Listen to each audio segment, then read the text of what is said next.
dans les Oui, c'est possible où je vais à la rencontre de personnes connues et inconnues, des êtres humains qui ont osé créer leur vie, osé être eux-mêmes, ouvrir les cadeaux de la vie et surfer sur la vague. Aujourd'hui, j'ai le bonheur d'accueillir Plume de Gaïa. Daisy et Julie Baudin, deux sœurs jumelles qui se sont aventurées dans l'univers de la féminité sacrée. Auteurs d'ouvrages et d'oracles so féminins, comme elles disent, elles ont été coordinatrices du Festival du féminin à La Rochelle. Elles se sont engagées à inspirer le monde et offrent la possibilité aux femmes de belles inspirations au travers de leur boutique, Plume de Gaïa, retraites et ateliers. Pourtant, leur univers n'était absolument pas celui-ci avant. Daisy de formation de diététicienne et Julie dans l'univers du marketing. Se connectant à leur cœur et à leur âme, elles nous offrent leur univers doux, plein d'amour, féminin. Coucou Daisy et Julie. Bonjour, bonjour, bonjour Céline. Comment Bonjour à toutes et à tous. allez-vous Bien, à La bien, Rochelle? bien, bien, bien. Alors c'est vrai que bon, en parlant du climat, on alterne entre le soleil et la pluie, mais bon, on dira que ce début d'année est très intense pour tout le monde et il l'est aussi pour nous avec de belles aventures. Mais c'est vrai que au niveau énergétique, c'est pas non plus toujours très évident, hein, donc tout le Ça monde remue, hein? s'accroche. Oui, Ça remue, ça remue. Hein. oui. Alors, moi, j'ai envie de vous dire la question que je pose toutes les introductions des Oui, c'est possible. Diététicienne, dans le marketing, l'une et l'autre, qu'est-ce qui vous est arrivé pour déployer Plume de Gaïa? Ça a été quoi votre Oui, c'est possible à la base? Je pense que c'est la vie en fait qui nous amène au fur et à mesure à nous découvrir, par les expériences aussi, les sagesses que l'on acquiert, à ressentir qu'à un moment donné, il se passe beaucoup, beaucoup de choses dans nos vies, ça bouscule beaucoup, et c'est ce qui s'est passé pour nous. Et c'est vrai qu'à un moment donné, il y a un sentiment finalement, il s'est passé tellement de choses dans nos vies qu'il y a quelque chose qu'on a peut-être oublié, c'est que tout ça, c'est une histoire de femmes, c'est une histoire d'hommes aussi pour les hommes, hein, quand ça leur arrive, mais nous, là, c'était une histoire de femmes, encore plus une histoire de jumelles. Et donc, du coup, on se disait, bah, finalement, on a quelque chose à transmettre au-delà de nos expertises par rapport à nos formations de base. Et puis aussi, en fait, comme toutes les femmes, on s'est engagé dans la vie professionnelle avec des schémas, des conditionnements imposés par la société dans lesquels on s'est moulé hein, d'une certaine manière. Et puis, il y a un moment donné où, comme pour beaucoup de femmes, il y a le constat de se dire, mais aujourd'hui, ok, je suis arrivée là où je devais arriver, mais ça ne me comble pas suffisamment. Et donc, effectivement, il y a cette étape qui a été primordiale pour nous, qui était le retour à soi. Enfin se poser, arrêter en fait de courir après le temps et après les objectifs que la vie nous impose ou même que notre environnement nous a imposés. Et c'était effectivement de revenir à soi, de se poser les bonnes questions. Et là émergent finalement nos vraies envies, nos vrais besoins. Se plonger dans son intériorité, c'est d'une certaine manière aussi se reconnecter à sa matrice féminine. Donc ce lieu de créativité, ce berceau en fait de transmission, de création. Et c'est à partir de là, effectivement, qu'est venue l'envie de prendre la parole, en tout cas pour nous, sur le féminin sacré, puisque c'était un chemin, on sentait, qui nous appelait. Et on avait à cœur, effectivement, de transmettre en se disant, mais si toutes les autres femmes sont comme nous, comment on arrive finalement à raccrocher à ce féminin sacré, à cette femme sauvage qui sommeille en nous. Et donc, c'est comme ça qu'on en est venu à prendre la parole sur ce sujet-là. C'est vrai qu'on arrivait dans une période de vie où il y avait un grand tournant qui se faisait à l'intérieur de nous. C'est OK, on a suivi les dictats de la société, on a eu une formation, on s'est donné à fond dans nos activités, mais il y a un moment donné où il y a une émergence intérieure, un peu comme ce que disait Julie, une émergence intérieure il y a quelque chose qu'on n'a pas regardé, il y a quelque chose qu'on n'a pas écouté. Et là, est né finalement, à ce moment-là, nous sommes passés dans une sorte déjà de nuit noire de l'âme, mais aussi de burn-out, etc. Parce que on avait le sentiment qu'il fallait qu'on aille dans le silence pour aller écouter ce qui était en nous, ce qui était vraiment nous, et donc cette part sauvage que l'on explique dans nos ouvrages, qui vient éveiller finalement notre âme, au-delà des conditionnements de la société. Et là, à ce moment-là, est née cette envie cette renaissance déjà de nous, mais cette envie de transmettre aussi, parce que on peut le voir aujourd'hui dans la société, beaucoup de femmes s'éveillent à elles-mêmes en se disant mais qui je suis, qu'est-ce que je veux, qu'est-ce qui vibre en moi vraiment et qui me ferait vibrer, qui me fait rêver et que je n'ai jamais osé finalement. Et c'est beau, c'est trop beau, c'est trop trop beau. Et alors comme vous êtes deux, vous êtes un duo, qui a embarqué l'autre ou tout le monde s'est embarqué en même temps? Moi, j'avoue, c'est Daisy qui m'a embarquée dans l'aventure. En fait, alors, on a commencé, en tout cas pour moi, la rencontre avec le féminin sauvage, outre l'intériorisation, ça a été un livre que Daisy m'a offert qui s'appelle La femme au sillage d'argent. Et lorsqu'elle m'a... donc là, à ce moment-là, j'étais en burn-out et j'avais du temps justement pour me plonger dans ce livre. Et c'est comme ça que d'un seul coup, j'ai senti l'appel du féminin sacré. Et donc, j'en ai fait part à Daisy en disant, bien, franchement, il y a quelque chose là qui me parle, qui m'appelle, qui est fort, qui est bouillonnant. J'ai l'impression que je revis, que je renais. Il y a quelque chose qui se passe à l'intérieur de moi et donc je vais aller puiser dans ce féminin sacré. Ouais, moi, ça faisait déjà quelques années que j'avais fait un burn-out et en fait, j'avais passé plusieurs étapes. C'est-à-dire qu'après le burn-out, il y avait un besoin d'écrire. Donc, ça a été mon premier livre que j'ai écrit, c'était sur la nutrition. Ça s'appelait Sans régime, je mange quoi, que j'ai publié à compte d'auteur à l'époque. Il y a eu plein d'aventures qui ont fait que j'ai fini par le publier à compte d'auteur. Et là, j'ai commencé à démarcher un peu la région, les radios, etc., pour parler du livre. Et au fur et à mesure, c'est ouvert un peu mon côté un peu spirituel, même si j'étais déjà médium, je l'avais déjà exploité. J'ai découvert que j'étais guérisseuse à peu près sur la même période, donc ça a été un grand chamboulement énergétique. Et au fur et à mesure, il y a eu ce besoin de je crois que j'ai fini la nutrition, il y a quelque chose d'autre qui m'appelle. À ce moment-là, je pars en sac à dos avec mon fils, je décide de tout quitter, je vends tout et je décide de partir à l'aventure. Et au fur et à mesure, je comprends qu'il faut que j'écrive un ouvrage. Ça faisait déjà plusieurs années en fait que j'avais rencontré ma flamme jumelle, donc on en parle de plus en plus en ce moment, les relations sacrées. Et je reviens de ce périple parce que finalement je voulais ne plus revenir en France et la vie me dit non, au bout de 3 mois, il faut que tu reviennes, il y a d'autres choses qui t'attendent. Et donc du coup, je me dis ok, très bien, je rentre pour écrire ce livre, ça va me motiver. Et je commence à écrire le livre sur les flammes jumelles. Et sur le mois d'avril 2018, j'envoie tout ça aux maisons d'édition et là, la maison d'édition Erol me rappelle 3 jours plus tard quelque chose d'incroyable puisque généralement quand on envoie nos ouvrages, soit on n'a jamais de réponse ou soit on attend des réponses pendant 2-3 mois sans rien avoir. Et là, au bout de 3 jours, elle m'appelle et elle me dit « Ok, j'ai découvert votre univers, j'ai envie que vous soyez de nos auteurs, mais par contre, la flamme jumelle, pour l'instant, c'est encore un peu une niche. On ne va pas pouvoir sortir cet ouvrage, mais qu'est-ce que vous avez à me proposer ?» Juste avant, avec Julie, on avait parlé du féminin sacré 3-4 jours avant. Et donc, je dis à la maison Erol, je dis, écoutez, je vous propose d'écrire sur le féminin sacré. Mais je ne l'écrirai pas toute seule, je l'écrirai avec ma sœur. Et l'aventure a démarré comme ça, c'est-à-dire qu'un mois plus tard, on allait... on a la lumière qui reclignote de nouveau. Un mois plus tard, on allait... sur Paris, présenter l'ouvrage et puis ça a fonctionné. On a pu du coup commencer l'aventure dès le mois de juin 2018 et c'est comme ça qu'est partie cette aventure et tout a rebondi. Ça a été la porte ouverte. Ah ça y est, on nous ouvre les portes, c'est le moment d'y aller, on y va, on fonce. C'est ça, c'est toujours un moment, un timing divin, oui, c'est ça. Comme on dit. Et est-ce que vous pouvez, puisque vous êtes des spécialistes du féminin sacré, pour les gens qui vont nous écouter, les femmes et les hommes qui vont nous écouter, ce qu'est le féminin sacré? Parce que moi, je le vois quand j'accompagne les personnes, quand elles ne connaissent pas ce terme, ça fait souvent très peur. Oui. Très peur, alors avec une connotation religieuse, très souvent, je m'aperçois.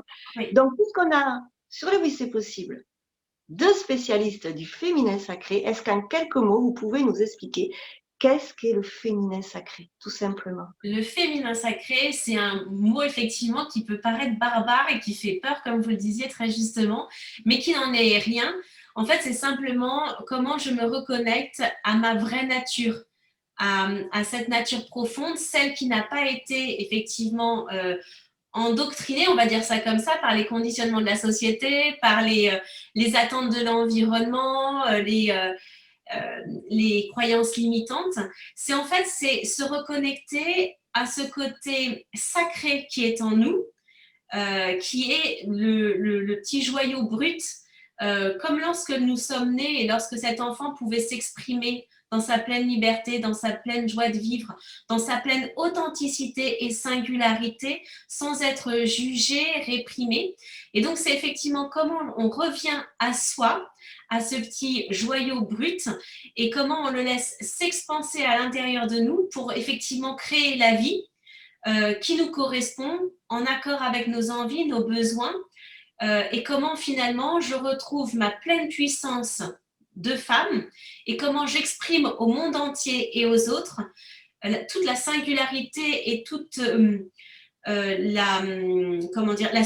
avec toute ma souveraineté, la puissance magique et merveilleuse que je suis véritablement. En fait, c'est comment je m'exprime avec une vraie authenticité et comment je rayonne autour de moi et je crée finalement dans une démarche vertueuse pour alimenter ce monde dans lequel en fait je suis bercée.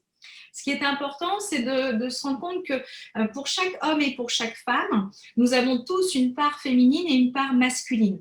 La part féminine, c'est tout ce qui est instinctif, c'est tout ce qui est intuition, c'est tout ce qui nous amène à rêver, imaginer quelque chose que l'on a envie de réaliser. Et la part masculine, c'est celle qui va agir. C'est-à-dire que la part féminine, c'est de là où tout commence en fait. Hein. Dès qu'on a une idée, même quand on se lève le matin et qu'on se dit tiens, je vais commencer par faire ci et ça, c'est pas le masculin, c'est pas la part masculine qui agit à ce moment-là, c'est la part féminine.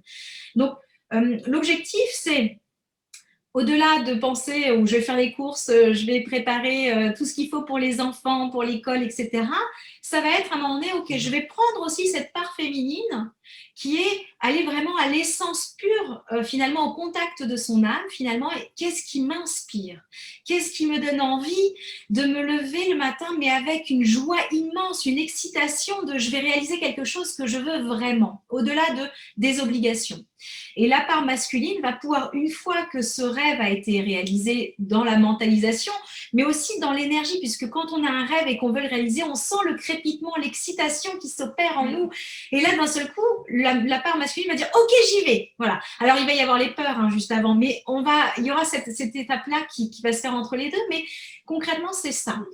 Et le sacré, effectivement, il peut avoir une connotation religieuse, mais pas que. Lorsque l'on va dans les dictionnaires chercher le mot sacré, sacré a aussi une définition qui a de l'importance, qui est essentielle, qui nous semble être vraiment cette part qui mérite voilà, de l'attention. Et quand on a écrit ce livre sur la féminité sacrée, c'était vraiment porter votre attention sur ce que vous voulez vraiment au fond de vous. Mais peut-être que vous êtes encore de celles et de ceux qui ne savez pas ce que vous voulez parce que vous êtes perdus finalement dans les conditionnements, les croyances. À un moment donné, on se perd, on s'éloigne tellement de soi, on ne sait plus qui on est, on a l'impression qu'on suit comme un robot un certain conditionnement, un certain rythme de vie. Et là, vraiment, c'était aller chercher au fond de vous, il y a autre chose qui sommeille, qui vous attend, qui est hyper important pour vous, mais aussi pour la société et l'humanité. Vous pouvez continuer à parler, moi je me laisse bercer en fait. C'est trop beau. Et c'est vrai que ce féminin sacré, même moi la première, il y a quelques années, on n'en parlait pas, et que des personnes comme vous qui le mettent en avant et le mettent en lumière, c'est super, surtout qu'en plus, la science, la neuroscience vous donne tout appui, puisque, je n'aime pas dire vous donne raison, parce qu'il n'y a ni raison ni tort, mais vous met en lumière le cerveau côté féminin, côté masculin. Ça existe, ça a été mis en lumière scientifiquement. Donc, voilà, c'est deux choses hyper perchées à l'époque. Maintenant, il y a la science qui s'y met aussi. Donc, voilà, c'est une belle connexion corps, cœur, esprit, comme je dis, ça c'est mon mot, mais c'est ça qui est beau. Il faut des personnes comme vous. Et d'ailleurs, on va rebondir puisqu'on est dans le féminin, vous avez sorti en 2020 le bel oracle thérapeutique de la femme sorcière. Vous pouvez nous le montrer toutes les Le deux. voici. Alors, avec la lumière, on va essayer de pas Oui, trop. enfin, moi je vois bien. Voilà, vous voyez Et bien, super. voilà. Et est-ce que vous pouvez nous en dire deux mots? Oui, alors c'est vrai que ça a été un rêve qui s'est réalisé là aussi, encore une fois, parce qu'on a tous des petits rêves ou des grands rêves. Et c'est vrai que l'oracle, c'était quelque chose qui nous tenait à cœur. On utilise beaucoup d'oracles, on aime beaucoup. Moi, Julie aussi a de la perception médiumnique, etc. Elle est sur le chemin de l'ouverture totale et absolue. Mais c'est vrai que du coup, on avait envie aussi de transmettre par des messages, des cartes. Hein, c'est très simple, il y a plusieurs cartes. On va vous en montrer quelques-unes. Et en fait, quand on joue avec ce jeu finalement hein, d'oracle, on peut piocher une carte au hasard et avoir un message. Concrètement, on a voulu qu'il soit d'ordre thérapeutique, c'est-à-dire d'accompagner chaque personne vers leur chemin d'évolution et d'éveil, de développement personnel. Au-delà d'avoir le message traditionnel qui vous dit bah, aujourd'hui, voilà, c'est le message qui peut être de l'enchantement, du rêve, etc. C'est concrètement, une fois que je comprends ce qui est en train de se jouer en moi à l'heure actuelle, comment je fais pour dépasser la situation. Alors évidemment, si c'est tout est bonheur, tout est merveille, on n'a rien à dépasser, on n'a plus qu'à contempler ce qu'on ressent à l'intérieur de soi et qui est magique et extraordinaire. Mais dans toute vie, même quand on a bien cheminé, il y a des moments où on est plus ou moins en forme, il y a des moments où on a des vrais défis, des plus petits, des grands, mais en tout cas, on vit des choses émotionnellement, on vit des choses parce qu'on est humain et qu'on est au contact des autres et que, en tant qu'âme incarnée, c'est un peu notre philosophie, on est là pour expérimenter et pour apprendre en sagesse. Et donc, forcément, il n'y aura pas que des choses qui seront très porteuses positivement au départ, mais qui le seront plus tard. Mais en tout cas, quand on les vit, elles vont être peut-être douloureuses, déstabilisantes, va nous amener des peurs, hein, des choses comme ça. Et donc là, l'objectif, c'était vraiment avec cet oracle, c'était de comment je fais. C'est-à-dire que si je suis dans une période où je ne vais pas bien, où j'ai besoin qu'on me redonne espoir et on me donne peut-être une direction pour que je puisse avancer sur ce chemin.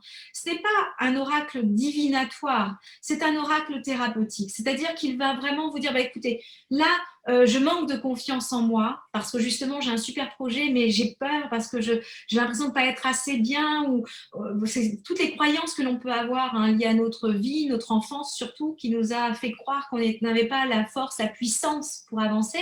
Eh bien, on peut avoir des fois un manque de confiance. Et donc là, dans cet oracle, il y a un petit livret à chaque fois qui permet d'expliquer quel est le message de la carte, mais aussi d'aller plus loin avec des ateliers. Et on va proposer un atelier qui va permettre d'aller au-delà. C'est-à-dire comment je fais pour reprendre confiance en moi, comment je fais pour guérir une blessure qui m'amène de la tristesse, comment je fais pour dépasser certains défis qui se présentent à moi ou des choses en fait qui sont systématiquement récurrentes. Pourquoi en fait je revis les mêmes schémas, pourquoi je revis des mêmes situations et comment je peux faire pour justement dépasser ça. Qu'est-ce qui m'est montré? Qu'est-ce que je dois prendre en compte? Quelle blessure se raconte derrière tout ça? Et comment parvenir à dépasser ce blocage ou cette situation pour justement que ça ne se réitère plus et que je puisse avancer sur mon chemin et puis être amenée à vivre d'autres expériences. Donc voilà, effectivement, c'est un oracle qui se veut vraiment pour vous accompagner au quotidien et surtout vous aider sur ce chemin initiatique de la femme sacrée à retrouver progressivement toute sa puissance, toute sa singularité, toute son authenticité et donc retrouver en fait son pouvoir intérieur et pouvoir justement vivre la vie comme un jeu et non plus en fait comme une situation que l'on doit subir d'une certaine manière, malgré nous. C'est magnifique, hein. C'est magnifique. Et c'est ce bel oracle. Alors, moi, je ne l'ai pas, mais j'ai une amie qui l'a, petit clin d'œil à la belle Laetitia, et qui s'en sert aussi pour moi. Donc, je le connais et il est très beau. Il y a de très beaux messages.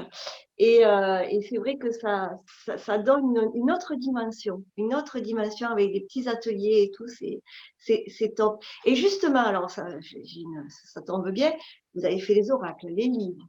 Vous avez la boutique, on mettra tous les liens pour que les personnes puissent aller vous découvrir s'ils ne connaissent pas déjà. Est-ce que vous avez eu peur quand vous avez lancé tout ça? Parce qu'il n'y a que 2 ans finalement. 2 ans, c'est beaucoup et c'est Ouais, court. alors, c'est vrai que ça nous arrive, oui, bah oui, comme tout le monde, Oui. hein, en fait, on est bercé par nos peurs aussi, et puis parfois par nos croyances limitantes, même si sur ce chemin, on apprend au fur et à mesure à pas faire taire l'ego, mais d'une certaine manière à lui laisser un peu moins de place, pour surtout pas qu'il vienne envahir cette belle énergie positive et de création et d'envie. Mais oui, encore là, dernièrement, on a des très beaux projets qui se présentent à nous sur ce début d'année, avec beaucoup de travail aussi. Et à un moment donné, il y a à la fois l'excitation de se dire oui, on va y aller, on va enfin vivre quelque chose de nouveau et qui nous tient à cœur depuis un petit moment. Et tout de suite vient oh là là, qu'est-ce que ça va, est-ce qu'on va y arriver? Mais aussitôt, on se dit non, on y arrivera de toute manière. On a les compétences, on a l'envie. Et puis après, advienne que pourra. Vivons nos rêves, avançons. Les choses se passeront telles qu'elles doivent se passer. De toute manière, on n'a pas matière à pouvoir contrôler notre environnement. Simplement à se saisir des belles opportunités qui se présentent, avancer, y croire. Et puis voilà, les choses vont se dérouler telles qu'elles doivent se dérouler. C'est vraiment comme ça qu'on fonctionne. Oui, c'est ça. Et puis, c'est exactement ça. Je pense qu'il y a un moment donné où quand on veut vraiment quelque chose, même si on a vraiment très, très, très, très peur en parallèle, et le message, il est là, on l'entend, mais en fait, on a tellement envie qu'à un moment donné, on se dit, bon, bah, tant pis, je veux y aller, je vais dépasser cette peur, je vais passer au-dessus d'elle. D'accord, peut-être que je tremblerai au départ, peut-être qu'au départ, je serai, voilà, je dormirai pas beaucoup parce que je me poserai plein de questions. Mais en même temps, c'est ce que disait Julie, c'est-à-dire, je crois que, et puis ça dépend des âges, ça dépend de nos expériences, mais il y a un moment donné, on se dit, mais oui, mais si on veut se réaliser, si on veut totalement être en adéquation avec qui on est au fond de nous, il faut qu'on y aille. Parce que là, on a eu des mains tendues. C'est vrai que à partir du moment où Erol nous a tendu la main pour les livres, on s'est dit, OK, il y a une porte qui s'ouvre. C'est même pas, on met pas un doigt pour tenir la porte au cas où qu'elle se referme. Non, non, c'est là, on y met le bras, on y met tout le corps, on y va, on ouvre complètement et on se donne les moyens. Et puis, advienne que pourra, comme dit Julie, on ne sait pas de quoi l'avenir va être fait. Mais en tout cas, on pourra se dire, on aura tenté, on aura essayé. Et encore une chose, parce que c'est vrai que nous, là, ce qui nous arrive, c'est vraiment extraordinaire, même si c'est énormément de questionnement et de travail. Mais ne renonçons jamais à nos rêves. C'est-à-dire que même si, comme je vous disais tout à l'heure, j'ai commencé mon premier ouvrage, c'était en 2013 ou 2014. Il était en droit à compte d'auteur, pardon, mais j'avais eu une maison d'édition qui m'a fait faux bond 15 jours avant la publication. Enfin, c'était toute une aventure. Finalement, ça ne m'a pas ralenti. J'ai recommencé quelques années plus tard, plus sûre de moi, avec des nouvelles expériences de vie qui m'avaient permis d'acquérir plus de sagesse. Et j'ai relancé et je me suis dit, OK, je recommence le chemin. C'est peut-être parfois un peu éprouvant, mais j'ai recommencé et ça a fonctionné. Voilà, il y a aussi ce message, je pense, qui est important, c'est que des fois, et là c'est ce qu'on parle, nous on aime bien parler du timing divin, des fois on a le rêve qui est là, sauf qu'on voit que c'est pas tout de suite, les portes ne s'ouvrent pas aussi facilement, mais ça nous prépare. Et donc ne renonçons pas, continuons à avancer petit pas par petit pas, et il y a un moment donné, la vie a tout préparé, elle nous dit c'est bon, ça y est, vous pouvez y aller, et hop, les portes s'ouvrent. Ouais, c'est vraiment ça. C'est vrai que c'est aussi savoir lâcher prise en fait sur les enjeux et sur les envies. Ça ne vient pas tout de suite. Ok, à un moment donné, c'est de se dire ok, j'ai compris. C'est pas pour maintenant, ce sera peut-être pour plus tard. Refocalisons-nous sur d'autres objectifs, avançons, continuons et on verra bien advienne que pourra. Et c'est vraiment ce qui se passe en fait. C'est vraiment, c'est laisser la magie, ne pas venir bloquer les énergies, le temps et laisser l'univers concocter tout ça. À partir du moment où on a émis l'envie, l'ambition et qu'en plus on y met toute l'énergie d'une certaine manière du cœur, les choses vont se faire à un moment donné, elles se présenteront à nous quand ce sera le bon moment. Oui, et puis je dirais aussi, c'est vrai qu'aujourd'hui on a les réseaux sociaux, on a la possibilité, on a une place, on peut faire notre place. C'est-à-dire qu'on peut créer notre chaîne, chaîne YouTube, notre page Facebook, notre page Insta, peu importe quel support, Twitter. On peut avoir même le site Internet. On a la possibilité d'exister tel qu'on le souhaite. On peut proposer. Moi, j'avais commencé aussi par faire dans mon petit village, par proposer au maire de faire une intervention sur c'est pas quel est le bonheur pour vous, mais c'était un peu ça, c'est-à-dire aller vers vos rêves. Je sais plus le titre exact que j'avais choisi à l'époque. J'avais demandé au maire si je pouvais avoir une salle gratuite pour faire cette conférence. Bon, j'ai eu avec Julie qui était là, qui venait s'asseoir devant moi. C'était quelques mois avant que je parte en sac à dos. J'avais peut-être eu même pas une petite dizaine de personnes, hein, rien du tout. Mais ça m'a permis aussi de travailler là-dessus. Après, j'avais fait un web magazine, je faisais mes vidéos sur YouTube. Enfin, j'existais et je pense que c'est ça qui est important, c'est ne nous limitons pas. On ne sait pas, Amandé, quelle est l'importance. Mais c'est vrai que je me souviens que quand Erol a vu ce livre sur les flammes jumelles, ils sont allés chercher tout ce que j'avais sur les réseaux sociaux et c'est là qu'elle m'a dit, je vois votre univers, j'aime ce que vous faites et je vous ouvre la porte. C'est ça qui est beau, c'est cette magie de la vie et quand c'est le moment, c'est le moment. Ça. Et ça nous apprend aussi cette humilité. Oui. Parce que on veut toujours vouloir de suite. On nous a un peu conditionnés à ça, on va dire. Oui. Et c'est vrai que même cette période dans laquelle on enregistre, qui est plus qu'incertaine, on ne sait pas trop où on va, nous apprend aussi à ralentir, à regarder, à revenir aux essentiels, CIEL, et revenir, comme vous dites, à soi, hein, là. Ouais. Moi, j'appelle ça le médicament intérieur, c'est le cœur. J'ai un Roland de soignante, mais je suis une femme de soins, alors voilà, mais c'est ce qu'on dit et c'est beau. Alors, moi, j'ai envie de vous dire, 2 ans, le regard des autres. Parce que... Alors, c'est vrai que c'est intéressant parce que dans l'ensemble, je dirais que nous avons eu beaucoup de gens autour de nous qui nous ont vraiment motivés à continuer, même si on avait cette motivation par nous-mêmes, mais ils étaient très, je dirais, très dans l'engouement comme nous, dans l'excitation. Il y a eu énormément de retours, surtout au niveau de l'oracle. Hein. C'est l'oracle qui a beaucoup ouvert les portes. Et là, il y a eu énormément de retours via les réseaux sociaux de gens vraiment très heureux de pouvoir pratiquer avec cet oracle, sentir qu'il y avait vraiment quelque chose qui se réveillait en eux. Et donc, ça nous a porté aussi à continuer. Bon. Après, il y a le regard aussi de l'environnement proche, familial. Et là, c'est quelque chose qui est une des principales étapes lorsque finalement on a envie d'arpenter ce chemin du féminin sacré. C'est oser dire et révéler aux autres ce qui est à l'intérieur de nous.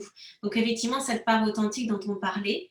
Alors forcément, le fait de se révéler à soi et d'exprimer aux autres ce qui émerge à l'intérieur de nous, ça vient faire bouger les lignes pour chacun. C'est-à-dire que l'environnement est habitué à nous connaître tel que nous nous sommes exprimés jusqu'à présent, tel que nous avons rayonné jusqu'à présent. Et effectivement, comme on l'expliquait un peu de manière, légère au début de l'interview, c'est que ce qu'on a révélé aux autres jusqu'à présent, avant ce grand réveil, on va dire, de notre femme sauvage, c'est finalement une femme qui était conditionnée aux attentes de la société, donc qui se calquait parfaitement à ce qu'on attendait d'elle, et notamment par rapport à notre entourage. Lorsque la femme sauvage se réveille, à ce moment-là, effectivement, on est amené, même nous à l'intérieur de nous, à revoir, à abattre certaines croyances limitantes et à se délester de conditionnements qui ne nous conviennent plus pour justement faire exploser ce carcan dans lequel on était enfermé, pour libérer la femme sauvage et oser être, oser exprimer, oser révéler celle que nous sommes véritablement et qui est absolument fabuleuse. Mais forcément, au moment où on exprime tout ça, l'environnement se dit « mais qu'est-ce qui se passe? Mais qu'est-ce qui t'arrive? Pourquoi tu fais ça ?» Et puis, eux-mêmes, on vient finalement heurter leur propre peur. C'est-à-dire qu'on sort d'un schéma dans lequel ils croient sécuritaire, et on le croyait aussi, et donc forcément, on vient frapper chez eux des changements, une insécurité, des peurs. On vient braver d'une certaine manière des croyances dans lesquelles eux-mêmes sont solidement ancrés. Et donc forcément, il y a quelque chose qui s'opère qui n'est pas forcément très, très évident pour tout le monde. Mais force est de constater, que ce soit par rapport à notre parcours, mais aussi lorsqu'on parle avec les gens, c'est-à-dire que si on continue à oser et à exprimer aux autres qui nous sommes véritablement, il y a plusieurs avantages à tout ça. La première, c'est que l'environnement, à un moment donné, se rend compte, l'entourage se rend compte que mais tu es devenue quelqu'un d'hyper rayonnante. Qu'est-ce que ça fait plaisir. On te sent bien, on te sent heureuse. Ça, c'est la première étape. La deuxième étape, c'est « Ah, mais moi aussi, je veux être comme toi ». Et puis, la troisième étape, c'est tu nous ouvres un chemin auquel nous, on croyait ne pas pouvoir accéder. Et finalement, on a envie de te rejoindre et on a envie, nous aussi, d'aller chercher cette femme merveilleuse qui est à l'intérieur de nous. Donc, c'est absolument fabuleux. C'est-à-dire que cet éveil, lui aussi, c'est d'une certaine manière, il est contaminant, en fait. Hein. Il donne envie aux autres. À partir du moment où on se révèle à soi et on révèle aux autres, finalement, on donne la possibilité aux autres de pouvoir être eux-mêmes aussi. Oui, c'est vraiment, tu sais, c'est comme si il y avait une nuit noire dans une forêt noire, et puis il y a quelqu'un avec sa petite lanterne qui dit attendez, je vais la regarder déjà. Et on ouvre, et au fond, il y a une forêt magique avec des fées, des lutins. Alors c'est tout mon univers. Alors, des fées, des lutins, et puis là, c'est mais venez. Alors t'es sûr, on y va quand même, on te suit. Oui, il y a juste un petit passage qui est un peu sombre, mais vous inquiétez pas, vous allez voir après, ça va aller. Et en fait, c'est ça finalement, quand on décide de faire ça, d'oser, eh bien, on permet aux autres aussi de faire le chemin, de leur dire, vous voyez, on peut y arriver, donc prenez confiance en vous, allez chercher ce qui vous anime le plus et allez chercher votre forêt merveilleuse. Alors, moi, j'ai envie, là, on arrive en fin d'interview, vous avez dit des choses magnifiques, le verbe oser, moi, il me résonne, pour la bonne et simple raison que quand j'accompagne, j'ai un programme OSE, donc ça, c'est énorme. Et moi, j'ai envie de vous dire, de vous demander à toutes les deux, on va avoir des personnes qui peut-être, là, quand elles vont vous regarder, n'osent pas, ou sont dans des carcans, comme tu dis, alors je ne sais plus si c'est Julie, qui sont là, enfermés, mais qui aimeraient. Quel conseil vous pourriez leur donner pour oser aller dans cette forêt magique avec les fées et tout ça? Moi, je dirais que la première des choses, c'est faire un premier pas. C'est pas de faire un grand pas, parce que des fois, les grands pas font très, très peur, mais de faire un petit pas vers soi. Donc, finalement, c'est prendre le temps déjà de ressentir ce que l'on veut vraiment. Au-delà de tout ce qu'on s'est construit, ça demande de prendre un peu de distance et d'aller ressentir en soi ce que l'on veut vraiment, ce qu'on n'a pas encore écouté, les rêves qu'on n'a pas encore voulu réaliser pour plein de raisons. Et puis se dire, OK, lesquels sont les plus importants pour moi, ces rêves-là, comment je peux les prioriser quelque part, hein, et puis comment je fais pour faire un pas vers eux. Voilà. Si petit soit-il ou si grand soit-il, ce n'est pas important. L'important, c'est de faire un pas. Oui. C'est la première étape, effectivement. Mais, et comme le disait très justement Daisy, une des premières choses importantes, c'est de créer de l'espace, du silence autour de soi, dans son emploi du temps, pour pouvoir justement revenir à soi. Juste être là. Ne pas chercher tout de suite à trouver la réponse. Elle ne viendra pas comme ça. Créons de l'espace, créons du silence. Mettons juste de l'écoute. Être là, présent ici et maintenant, avec soi, sans être trop happé par l'environnement, mais aussi, d'une certaine manière, tous les écrans et autres. C'est juste, à un moment donné, écouter, se poser, limite dans son canapé ou dans son lit, et de se dire, OK, là, je prends du temps juste pour moi et j'écoute. J'écoute ce qui se passe, j'écoute les émotions, j'écoute le silence. Parce qu'au début, il va y avoir beaucoup de silence. Mais plus, en fait, on va laisser cet espace et cette disponibilité d'une certaine manière, plus d'un seul coup va pouvoir émerger cette petite voix à l'intérieur de nous qu'on n'a pas su écouter jusqu'à présent et qui va d'un seul coup se faire de plus en plus forte, de plus en plus présente. Et de là, en fait, on va d'un seul coup se dire, tiens, aujourd'hui, moi, j'aimerais bien juste aller faire une balade en forêt. Aujourd'hui, j'en ai vraiment envie. Ou j'aimerais aller au bord de mer. Ou alors, j'aimerais vraiment lire ce livre qui m'interpelle. Là, j'ai envie de prendre du temps. Voilà, ce sont des petites étapes. Et au fur et à mesure qu'on va prendre cette habitude d'être à l'écoute de soi, vont venir les plus grands messages, les plus grandes envies. Et au fur et à mesure, en fait, on va venir grignoter, consommer exprimer, libérer toutes ces envies. Et au fur et à mesure, ce chemin et cette voie royale va s'ouvrir devant nous d'une certaine manière et on va être à même de pouvoir l'arpenter, ce nouveau chemin vers son féminin sacré. Magnifique. Julie, vraiment, Daisy, merci. Merci. Avec plaisir. Vous allez, on mettra tous vos liens pour que des personnes qui ne vous connaissent pas peut-être viennent vous découvrir votre bel univers, vos stages, vos ateliers, parce que je sais que vous en avez normalement au mois de juin. Oui, exactement. Oui, en fait, au mois de juin, on va proposer donc la retraite dans l'Aude. On espère que ça va pouvoir se maintenir avec toutes ces aventures. Et puis, on aura aussi, on co-anime effectivement le Festival du féminin sur La Rochelle qui aura lieu le dernier week-end du mois de juin. Et on aura effectivement des ateliers. On aura aussi notre stand qui sera le stand boutique végétale Plume de Gaïa qui sera effectivement présente aussi pendant tout ce festival. On va vous mettre toute l'actualité de Julie et Daisy, Plume de Gaïa, dans les liens pour écouter leur Oui, c'est possible. Je vous dis gratitude, merci pour ce bel échange. Merci, c'était un bonheur. Nous, on se dit à bientôt pour une autre aventure dans les Oui, c'est possible. Prenez soin de vous et osez, on va dire comme ça, osez. Super. Merci beaucoup. Merci. À bientôt. À bientôt.